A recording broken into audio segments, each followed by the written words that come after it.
students, how are you all? I hope you all are doing really good. So students, today we are going to start chapter named The King and the Spider.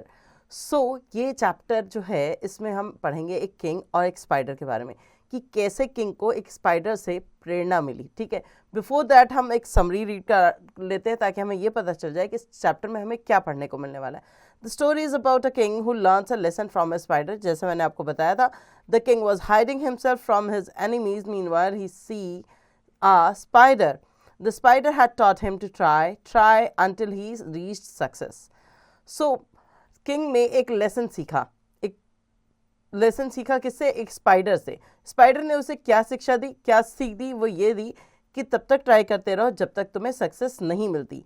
सो इस time पर king जो थे वो अपने दुश्मनों से छुपे हुए थे और उन्होंने एक स्पाइडर को देखा और उससे ये सीख ली. तो चलिए स्टोरी पढ़ते हैं और जानते हैं उन्होंने क्या किया और कैसे ये सब चीज़ें हुई. Let's read the story and enjoy it. Many years ago, a king was defeated in a war. He and his army ran into the jungle to save themselves from their enemies. He saw a cave and went inside to hide. The king was in one of the caves. He was very sad. Many of his men had been killed. He could not go back to his kingdom. He was worried about how he would get back his kingdom. बहुत साल पहले की बात है कि एक राजा जो था वो हार गया था. किसमें? वॉर में, लड़ाई के दौरान. और उसकी आर्मी जो थी और वो जो थे वो जंगल में भाग गए अपने आप को बचाने के लिए, अपने आप को दुश्मनों से बचाने के लिए, क्योंकि बचे रहेंगे तभी कुछ कर सकते हैं. जो जंगल में जो गुफाएं थी उनमें से एक गुफा में राजा जी जाकर छुप गए. फिर क्या हुआ कि किंग जो थे उन्हीं गुफाओं में से किसी एक गुफा में छुपे हुए थे और वो बहुत दुखी भी थे क्योंकि उनके सारे जो लोग थे वो मारे जा चुके थे और अब उन्हें ये समझ में नहीं आ रहा था कि उन्हें अपना राज्य कैसे वापस मिलेगा. तो वो बहुत परेशान थे, बहुत चिंतित थे और बैठ के सोच रहे थे कि कैसे मुझे मेरा राज्य जो है वो वापस मिलेगा. As he was thinking of a way out, his eyes suddenly fall on a spider. It was hanging from the top corner of the cave. It was weaving a web there. ये सोचते सोचते उनकी अचानक से उनकी आंख जो है वो एक स्पाइडर पे चली गई जो नीचे की तरफ लटक रही थी, हैंग कर रही थी कॉर्नर पे से. और वो वहाँ पर क्या कर रही थी? वो वहाँ पर वेब बनाने की कोशिश कर रही थी, मतलब अपना जाल बनाने की कोशिश कर रही थी. Every time the spider tried to reach the web at the top corner, it slipped. It waited for some time and gave another try. जब भी जो स्पाइडर थी वो ट्राई करती थी कि वेब के दूसरे कॉर्नर तक पहुँच जाए, वो उसमें फिसल जाती थी और नीचे गिर जाती थी, गिरती थी, फिर वो वहाँ रुकती थी थोड़ी देर बाद और फिर दोबारा से ट्राई करती थी. This time it reaches a little bit higher. इस बार वो थोड़ा सा ऊंचा पहुंची, but slip faster and was back on the floor from where it had started. मगर वो वापस वहाँ से स्लिप हुई और गिर गई आकर फ्लोर पे जहाँ से उसने शुरू किया था. The king observe that the spider was tried by then. He thought that it would not make any further effort, but he was wrong. The spider started its journey again. Its time, it climbed slowly and carefully. But just then, when it seemed to reach the top, it slipped one more time. It tried to stop it fall, but failed. King जो थे उन्होंने क्या observe किया कि जो spider है वो try कर रही है, एफर्ट डाल रही है हर बार अपने काम को सही करने की, मगर वो बार बार गिर जा रही है, बार बार वो गलत हो रही है, जैसे कि राजा हो रहे थे. स्पाइडर जो है वो अपनी जर्नी दोबारा से शुरू करती है. दिस टाइम जब वो क्लाइम करती है तो वो बहुत स्लोली और बहुत केयरफुली क्लाइम करती है ताकि आराम से चढ़ते चढ़ते वो उस जगह तक पहुंच जाए. But just then when it seem to reach the top, वो फिर से वहाँ से फिसल जाती है. जैसे ही उसे लगता है कि वो पहुँच गई है ऊपर तक, वो उसे लगता है कि वो पहुँच रही है, तब तक वहाँ से फिर से फिसल के गिर जाती है. It try to stop it falls but failed. उसने कोशिश भी की कि वो अपने आप को रोक सके गिरने से, बट वो फेल हो गई. The king looked at the spider with interest. अब राजा जी को उस स्पाइडर में इंटरेस्ट आने लगा था कि कैसे ये अपने वेब को बनाएगी. The game seemed to be getting more interesting. और ये गेम जो था वो धीरे धीरे और इंटरेस्टिंग होता चला जा रहा था. Like a brave soldier, the spider got up again. Lo and behold, this time it climbed right up to the top and sat happily in its web. अब जो स्पाइडर थी वो बिल्कुल सोल्जर की तरह काम कर रही थी, जैसे ब्रेव सोल्जर काम करते हैं. कि उसने क्या किया, वो वापस उठी और वापस उसने चलना शुरू किया. इस बार वो थोड़ा लो और पकड़ के चल रही थी ताकि वो धीरे धीरे वहाँ तक पहुँच जाए। अंत में वो अपने लक्ष्य तक, अपने टॉप तक पहुँच गई जहाँ पर उसने अपना वेब बनाया था। The king jumped with joy, he knew what he had to do now. अब जो किंग थे वो खुशी से उछलने लगे, कूद गए। क्यों कूदे? क्योंकि उन्हें लगा कि जब एक छोटी सी मकड़ी जो है वो इतना प्रयास कर सकती है तो मैं भी कर सकता हूँ। और अब उन्हें समझ में आ गया था कि अब उन्हें क्या करना है। He ran out of the cave and called his soldier. वो केव से बाहर आया और अपने सोल्जर्स को बुलाया। My brave friends, it's time to fight again. We will not leave hope. We will fight the enemy again. तो उन्होंने बोला कि मेरे दोस्तों, मेरे प्यारे दोस्तों, हम मेरे जो सोल्जर थे उनको उन्होंने बोला कि हम दोबारा लड़ेंगे, हम तब तक हम अपनी होप नहीं छोड़ सकते, हम दोबारा एनिमी से लड़ेंगे। और उसके बाद they all cheered, there was new hope, and this time they won the battle. The king got his kingdom back. Together they sung this inspiring song. और उसके बाद जो जितने भी जो सोल्जर्स थे वो बहुत चीयर अप हो गए, मतलब वो खुश हो गए कि हमारे राजा जो है उनमें हिम्मत है, वो दोबारा लड़ना चाहते हैं। तो वो सारे के सारे उनके अंदर भी एक होप आ गई कि हम अपना किंगडम जो है वो वापस पा सकते हैं। और उसके बाद इस टाइम जब वो लड़े तो उन्होंने वो बैटल जीती और अंत में जो राजा था उसको अपना किंगडम जो था वो वापस मिल गया। और उसके बाद सब ने मिलकर एक साथ ये इंस्पायरिंग सॉन्ग गाया। If you keep on going and never stop, you can keep on going, you can make it to the top. Life is full of mountains, some are big and some are small, but if you don't give up, you can overcome them all. So keep on going and try not to stop. When you keep on going, you can make it to the top. So ये था गाना जो उन्होंने गाया था, सारे troop ने मिलकर जो गाया था। So इसका कहने का मतलब ये है कि आपको चलते रहना है, रुकना नहीं है, चलते ही रहना है। चलते रहना है तब तक जब तक आप ऊंचाई तक ना पहुंच जाएं। ये जो लाइफ है ये माउंटेन्स की तरह है, कुछ बड़े प्रॉब्लम्स आती हैं, कुछ छोटी प्रॉब्लम्स आती हैं, मगर आपको इनको देखकर गिव अप नहीं करना है। आप इनसे ओवरकम हो जाओगे, मतलब एक दिन आप इन पहाड़ों को भी, इन बड़ी मुसीबतों को भी ख़त्म कर दोगे, ये आपके पास से चली जाएंगी। सो आपको चलते रहना है, रुकना नहीं है, और यही है तरीका कि आप अपनी सक्सेस जो है या अपना जो लक्ष्य है उसको पा सकें। सो इस स्टोरी में एक किंग ने एक लेसन जो था एक स्पाइडर से लर्न किया है ना।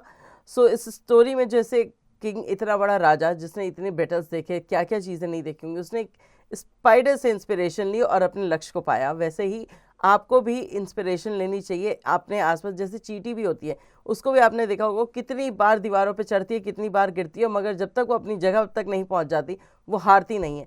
तो जब एक छोटे से इंसेक्ट इतनी मेहनत कर सकते हैं तो हम ह्यूमन बीइंग क्यों नहीं कर सकते। और कोई भी चीज़ लाइफ में मुश्किल नहीं है, या ऐसा नहीं है कि वो नहीं हो सकती। जब इंसेक्ट्स वो चीज़ें कर सकते हैं, इतने छोटे से जानवर, तो हमारे पास तो फिर भी काफ़ी सारी पावर्स है। सो इसलिए अपने लाइफ में कभी भी हार नहीं मानना चाहिए। जो भी आपके सामने एक बड़ी प्रॉब्लम हो या छोटी, उनका सॉल्यूशन ढूंढते रहिए, ज़रूर मिलेगा। सो ये था हमारा चैप्टर। आगे देख लेते हैं इसका word bucket. Defeated, overthrown, cave, den, suddenly, abruptly, observed, notice और perceive, further, ahead, interesting, devoted, attached, battle, war, inspiring, having the effect of inspiring someone. Think and answer. Take the correct option. Number 1, the king and his dash ran into the jungle. So king के साथ उसके कौन जंगल की तरफ भागे थे? उसकी army. Okay, so option A is the correct one, बाकी आप खुद से करेंगे। नेक्स्ट आता है बी पर, fill in the blanks. The dash was in one of the cave, the king was in one of the cave. So यहाँ पर मैंने फर्स्ट का ऑप्शन आंसर आपको बता दिया है। बाकियों के आंसर अगर आपको नहीं समझ में आए तो आप चैप्टर को रीड करेंगे और ये वहीं से आपको मिल जाएंगे। C, write T for true and F for false statement. Number 1, the king and his army were running to save themselves from a lion. This is a false statement. So you have to write down F in the given space. Now read the rest of the statement and find out whether they are true or false. D, give number to the sentence according to the chapter. He ran out of the cave. There was a new hope. The king was very sad. The game seemed to be getting more interesting and it was hanging from the top corner of the cave. So number 1 पे आएगा sentence number 3, the king was very sad.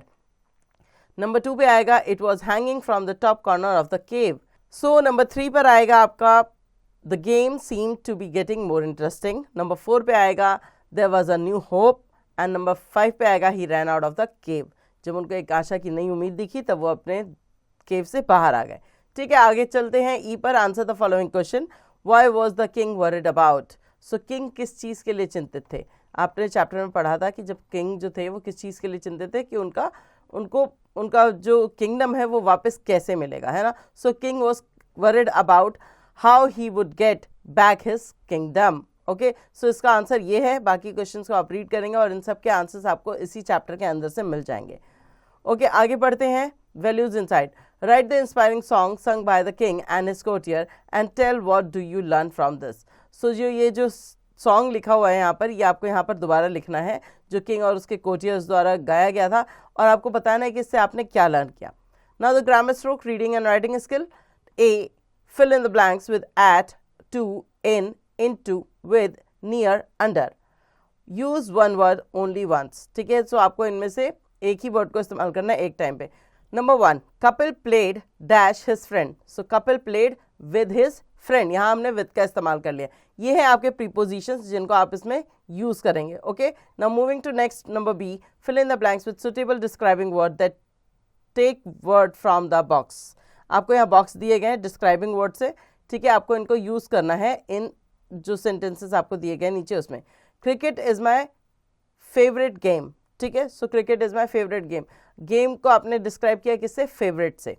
इसी तरह से आप बाकियों को read करेंगे और ये जो डिस्क्राइबिंग वर्ड है इनका इस्तेमाल करेंगे. Complete this. बिकम का बिकेम लिखा है इन्होंने, मतलब हमें सेकेंड फॉर्म ऑफ वर्ब यहाँ पर फिल करनी है. Sing, sang, buy, bought, get, got, have, had, come, came. ठीक है, एक पोर्शन मैंने आपको बता दिया, एक पोर्शन आप खुद से फिल करेंगे. Word power. The following are the meaning of certain word from the chapter. Find those word in the following maze and write them against their meaning. So यहाँ वॉर का मतलब क्या होता है. ठीक है, आपको सेम मीनिंग वाले वर्ड जो हैं इस बॉक्स में से फाइंड आउट करने हैं और यहाँ पर लिखने हैं. Like looked carefully. Looked carefully के लिए आप सबसे ऊपर वाली लाइन में देख सकते हैं ऑब्जर्व लिखा है. ऑब्जर्व जो वर्ड होता है वो लुक्ड केयरफुली के लिए यूज होता है. इसी तरह से आप बाकियों के लिए भी वर्ड ढूंढ लेंगे. जैसे वॉर के लिए यहाँ बेटर लिखा हुआ है नंबर 3 लाइन पर. सो बाकी आपको खुद ढूंढने हैं. बी पर आते हैं. Fill in the box with word beginning with ending as given. Write as many word as you can. So आपको यहाँ पर वर्ड्स लिखने हैं. देखिए यहाँ पर आपको वर्ड दिए गए हैं WH, यहाँ दिया गया ING, SP और ST. मतलब यहाँ आप देख सकते हैं कि WH के बाद एक डैश लगा हुआ है. इट मीन्स कि ये वर्ड जो है पहले लिखा जाएगा. मतलब वेल, वॉट, वेन, इस तरह के वर्ड्स. ING के आगे डैश लगा हुआ है. इट मीन्स कि पीछे ऐड होगा. Swing, twig. ठीक है, इस तरह से. सिंगिंग, ING आ जाता है उसमें. इस तरह से आप इसे यूज़ करेंगे. SP, spill, speed. STA last में फॉरेस्ट हो गया, टूरिस्ट हो गया. ST जिसमें लास्ट में ऐड हो वो आपके वर्ड्स हो जाएंगे. ठीक है, सो आपको यहाँ पर जितने आप हो सके उतने लिखिए. नंबर C पे आता है. Different animal have different ways to protect themself. Identify these animal by unscramble the letters. So आपको यहाँ पर बताने हैं कि ये जो एनिमल्स हैं ये अपने आप को प्रोटेक्ट करने के लिए अलग अलग तरीके अपनाते हैं. यहाँ पर आपको कुछ हिंट दिए जो आप पढ़ेंगे और नीचे वर्ड दिए जिनको आप अनस्क्रम्बल करके यहाँ पर लिखेंगे. I change my color to match the object I sit on dash. ठीक है, so I sit on. so यहाँ कहता है कि मैं जिस चीज़ पे बैठता हूँ मैं उस चीज़ की तरह अपना कलर कर लेता हूँ. तो ये क्या है? ये कैमेलियन. ठीक है. I have big thorn on my back. so इसके पास बहुत सारे थॉर्न्स होते हैं अपने बैक पर. ये है पॉक्यूपाइन. ठीक है, इस तरह से आप बाकियों को भी फाइंड आउट करेंगे और इन्हें लिखेंगे. 2 मैंने आपको बता दिए हैं. क्रिएटिव जंक्शन में आता है. Connect each picture with its inspiring quality. So आपको यहाँ पर पिक्चर को कनेक्ट करना है उसकी inspiring quality. Don't stop moving ahead. Spread light in the dark. Work hard. Spread smile. So work hard जो है वो करती है एंट. ठीक है. डोंट स्टॉप मूविंग अहेड ये हमारा अर्थ है. Spread light in the dark ये हमारा मून है. और स्प्रेड स्माइल ये हमारा क्या है? ट्री. ठीक है. पेड़ों को देखकर या फूलों को देखकर बच्चों को बहुत खुशी होती है. तो स्प्रेड स्माइल में आप फ्लावर्स के साथ भी मैच कर सकते हैं. Be humble and giving. So ये जो है बी हम्बल एंड गिविंग ये हमेशा क्या कौन होते हैं? ये हमारे प्लांट्स होते हैं. ठीक है, ये हमारे ट्रीज होते हैं जो बहुत हम्बल होते हैं. हमें एयर प्रोवाइड करते हैं, फ्रेश एयर प्रोवाइड करते हैं, हमें शेडो प्रोवाइड करते हैं और उसके बाद हमें फ्रूट्स भी देते हैं. A connect each picture with its inspiring quality. यहाँ पर मैं क्वालिटी पढ़ देती हूँ, उसके बाद आपको समझ में आ जाएगा। Don't stop moving ahead, spread light in the dark, work hard, spread smiles, be humble and giving, shelter all equally. So यहाँ पर जैसे आपको फर्स्ट पिक्चर जो है वो दे रखी है एंट की, तो एंट क्या करती है, वो बहुत हार्ड वर्क करती है, तो हम इसे मैच करेंगे वर्क हार्ड वाली इंस्पायरिंग क्वालिटी से, ठीक है। इसी तरह से आपको बाकी एलिमेंट्स भी यहाँ दिख रहे हैं और यहाँ पर कुछ इंस्पायरिंग क्वालिटी भी बताई गई हैं जिनको आपको इनके साथ मैच करने हैं। आइए नेक्स्ट देखते हैं। Number B, the story remind us of a popular saying, try and try until you succeed. Can you find out at least 3 such popular saying? Write them neatly on a separate sheet. Decorate your sheet and display in the class. So यहाँ पर ये story हमें ये remind कराती है कि आपको एक पॉपुलर सेइंग मतलब कि मुहावरे जिसे कहा जाता है, ये लोकोक्ति जिसे कहा जाता है, हम हिंदी में कहते हैं, या आइडम्स जिन्हें कहा जाता है। Try and try until you succeed, मतलब कोशिश करते रहो जब तक आपको सक्सेस ना मिल जाए। तो इसी तरह से 3 पॉपुलर सेइंग जो है वो आपको नीटली एक सेपरेट शीट पे लिखनी है, नीटली लिखनी है और उसको अपनी क्लास में डेकोरेट करके शो करना है। ओके, सो ये था हमारे चैप्टर का एंड। होपफुली आपको चैप्टर समझ आ गया होगा। इसकी पेंडिंग एक्सरसाइजेज अब आप खुद से करेंगे।